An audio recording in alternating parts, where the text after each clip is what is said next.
Have you ever wondered what crazy secrets made Scarface a legend? Would you kiss me if I wear the hat? No. Playtime is over, okay?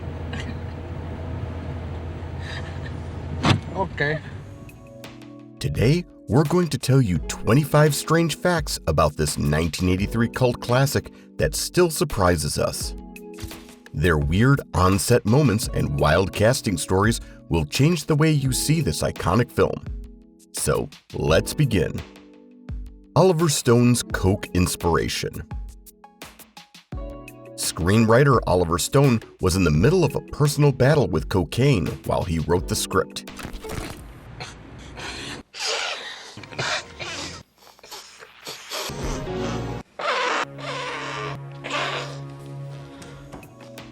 He once said that he drew on his own cravings and problems to shape parts of the story.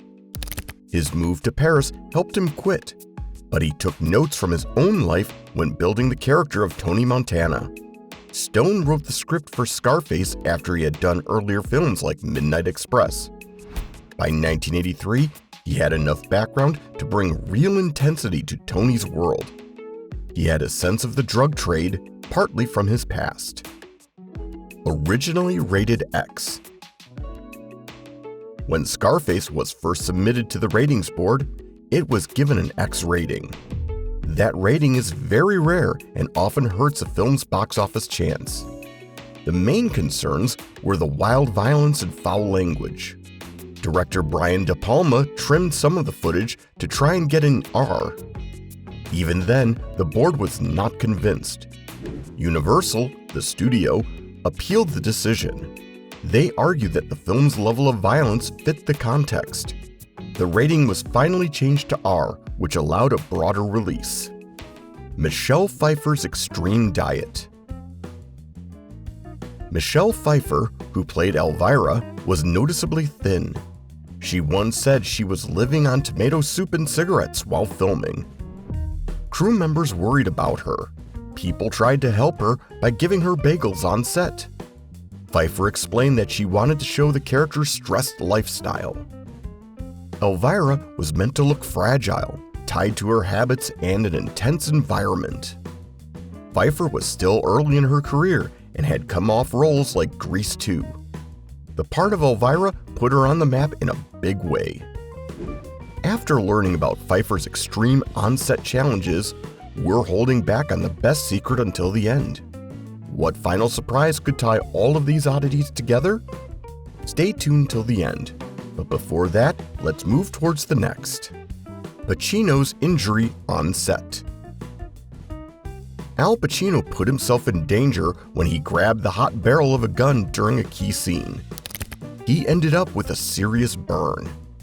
The scene involved the famous M203 grenade launcher that was attached to a rifle. Pacino accidentally caught the scorching barrel. This put him out of action for weeks. It shows how the actor fully immersed himself in Tony Montana's violent world.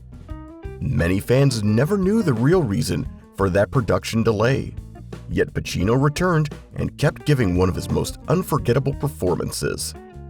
Robert De Niro almost starred as Tony. Before Al Pacino got the nod, Robert De Niro was considered for Tony Montana. He was famous for roles in Raging Bull and Taxi Driver. De Niro passed on the script. The reasons are not fully confirmed, but the rumor was that he did not see himself in that part. Producers then circled back to Pacino, who was eager after seeing the original 1932 Scarface. Pacino believed he could give Tony a distinct aura on screen. The film would likely have been very different with De Niro. Scorsese's Hollywood warning. Martin Scorsese is said to have told a cast member that critics in Hollywood would hate his film. He felt the industry would not welcome its raw style. Stephen Bauer, who played Manny, recalled Scorsese's remarks. Scorsese said the film might be too crude and bloody for certain tastes. He admired the craft, but believed the reaction would be harsh. Many critics were indeed upset by the violence and language. Over time, the public grew to love it. Scorsese's own films, like Taxi Driver, had also faced strong reactions. Scorsese's warning leaves us with questions. Could there be even more surprising behind-the-scene moments? Time to expose more jaw-dropping facts. A John Wick-level kill count. Scarface is known for intense violence. It has around 42 on-screen deaths, which is higher for a 1980s movie. The film does not hold back. Tony Montana uses guns in many scenes, and some characters collapse due to drug abuse. Modern films like John Wick have high body counts, but Scarface set a standard for its time. This contributed to its first X rating. The total might vary slightly depending on the final cut, but it remains one of the decade's most blood-soaked crime dramas. The Disappearing Actress. Tammy Lynn Leppert had a small role, appearing briefly with Stephen Bauer's Manny. Soon after filming, she vanished and was never found. Leppert was an actress and model. She seemed to have been under severe stress. Some say she spoke of a threat on her life. She left the set at one point in tears. After Scarface, she disappeared in 1983. An episode of Unsolved Mysteries later focused on her case. Her story has many theories, from foul play to personal problems. Baby laxatives as cocaine. People often talk about the massive piles of white powder on Tony Montana's desk. In reality, it was not actual cocaine. The production used baby laxatives. This is common in films that show narcotics, since baby powder or lactose can also be used. There is still talk that real coke might have been around on the set, given the era. But official sources say baby laxatives were used for the big snorting shots. That kept the actors safe and avoided legal issues.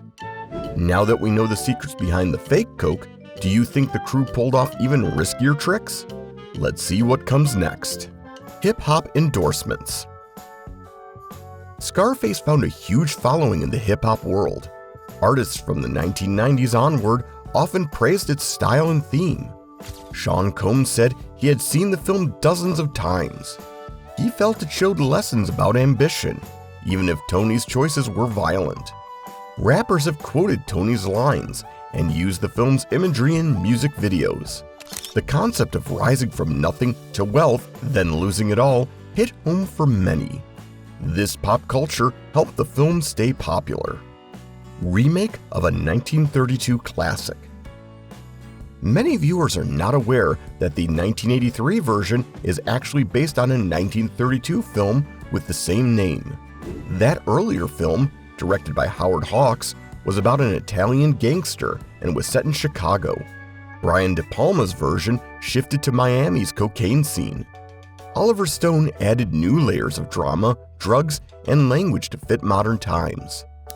Both versions share key story points, like a gangster who rises and falls.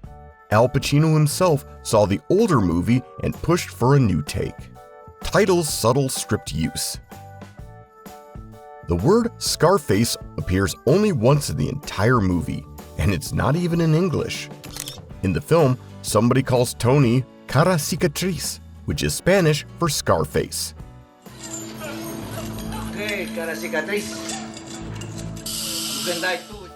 This was a neat trick by Oliver Stone to avoid using the English term outright. It keeps the reference fresh and less obvious.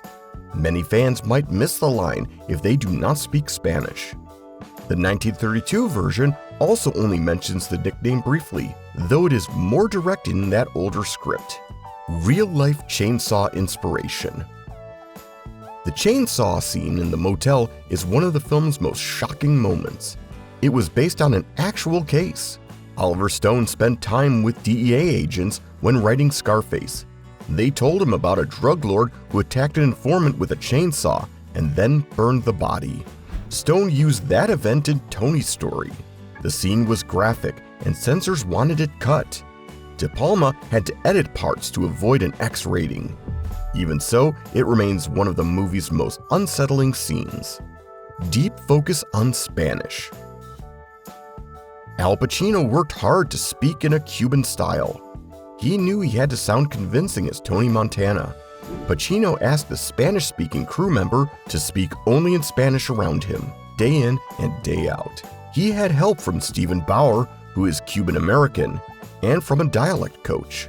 This training shaped Tony's accent, though some critics said it was over the top. Pacino also studied the rhythms of real Cuban speakers to capture that unique tone. It was all part of making Tony feel authentic. Director's cameo. Brian De Palma made a short on-screen appearance in the film. It's easy to miss if you are not looking. He pops up in the scene before Tony is nearly shot at the Babylon Club. If you look carefully at a mirror in the shot, you can catch De Palma. Many directors like to sneak themselves into their work. Alfred Hitchcock was famous for it. De Palma's cameo is not as blatant, but it is a treat for fans who watch closely. Some viewers spotted it after repeated viewings. De Palma's fierce character bears echoes of notorious real-life gangsters, blending modern ambition with classic underworld flair. Tony Capone's connection. Tony Montana was partially inspired by the notorious gangster Al Capone, who once ruled Chicago's underworld. The name Montana came from Stone's interest in football star Joe Montana, but the ruthless style took cues from Capone. Al Capone had a dramatic life, but died from complications linked to syphilis, which caused dementia. Tony's end is much more explosive. Yet both men were known for building criminal empires and flaunting wealth. This combination of references added depth to Tony's background, mixing modern drug crime with historic gangster traits.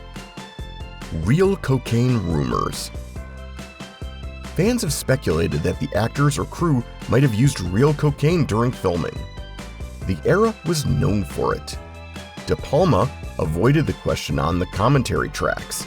Some people suspect that at least once real coke appeared on set. Others dismiss this as gossip. Officially, the mountain on Tony's desk was baby laxatives. Still, the rumor adds to the film's edgy reputation. Oliver Stone did his research in drug circles, so the talk might stem from that link. We may never know the full truth, but it keeps fans guessing. Steven Spielberg's surprise direction. Steven Spielberg, famous for E.T. and Jaws, visited the set of Scarface and ended up directing part of a scene. He happened to be on location one day. Brian De Palma let him step in for a shot where a henchman climbs an outside wall of Tony's mansion. Some say it was just a brief moment, but Spielberg was credited informally by those who saw him handle the camera. This is one of those lesser-known bits of Hollywood lore, but it adds to the film's sense of fun and collaboration. Spielberg's cameo sparks curiosity, but there are unexpected contributions that might be hiding in the film. Let's find them out. Full bombast in dialogue. Scarface had an extreme amount of strong words. This was not by accident.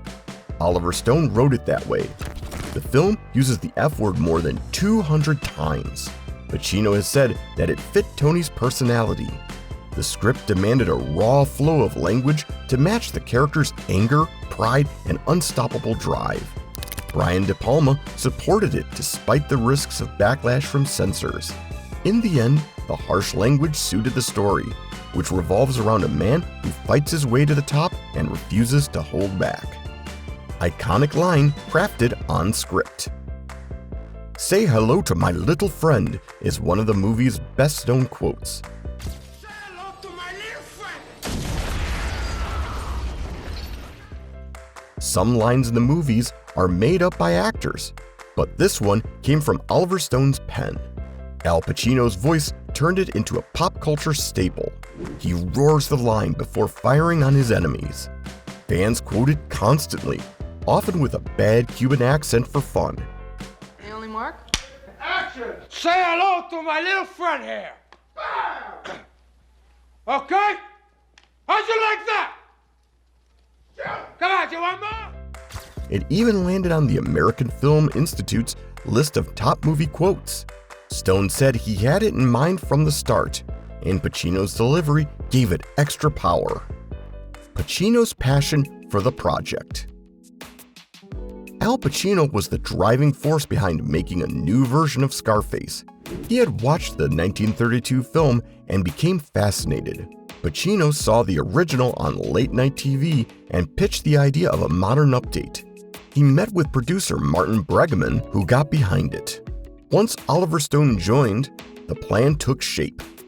Pacino's admiration for gangster tales was well known by then. He brought an energy that matched the grand scope of the film. People involved said his passion raised the whole production to a new level. With those casting secrets fresh in our minds, might there be more surprises behind the choices? Keep watching. Casting choice for Elvira. Michelle Pfeiffer was not the first pick to play Elvira. Some big names were apparently considered. One rumor is that Glenn Close was on the short list, but the role eventually went to Pfeiffer. It looks like somebody's nightmare. Sure. You gonna drive around with a tiger in your passenger seat, Tony?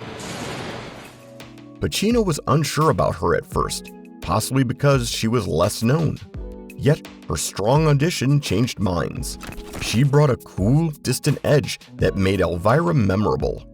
Her star power grew after Scarface. She later took on more popular parts, showing she had the range to play many kinds of characters. Unexpected success. Scarface did not do huge numbers at the box office right away. Critics gave it mixed reviews. Some said it was too violent. The movie cost about $25 million to make, but only earned around $45 million in the US. That was fair, but not a smash. Over time, VHS and later DVD sales turned it into a phenomenon. Many discovered it at home. Word spread, and new fans emerged. The film then became a pop culture symbol, used in posters, lyrics, and references everywhere. A remake on the horizon. There's been talk of another Scarface update in the works. Universal wants to revisit the story for a new era. Al Pacino has said he does not mind. He knows each generation can place a new spin on the rags to riches gangster narrative. Earlier rumors attached directors like Anthony Fuqua to the project. The setting might move again, maybe to California or back to Miami. People wonder if it can live up to the 1983 version's power. Regardless, this interest proves the original is still relevant in modern times. Before we discuss our final weird act, what do you think is the most influential secret behind this film's legacy? Can you guess it? Cultural impact in gaming. Scarface left a mark on video games, especially in Grand Theft Auto Vice City. Vice City features a storyline about a low-level thug climbing the crime ladder in a sunny locale. The final mansion has a pastel design like Tony's home. Even the interior includes similar decor and a reflection of the film's music in certain missions. Songs from the Scarface soundtrack also appear. Gamers often say that Vice City is a love letter to De Palma's film. This link helped keep Scarface fresh for a new generation. Thank you for joining us on this journey through 25 intriguing facts. Your support truly means we value your thoughts on these hidden gems and look forward to sharing more stories in our upcoming videos. Until next time, keep celebrating the art of film and all its secrets. And don't forget to like, share, and subscribe. So say good night to the bad guy. Come on. The last time you're gonna see a bad guy like this again, let me tell you.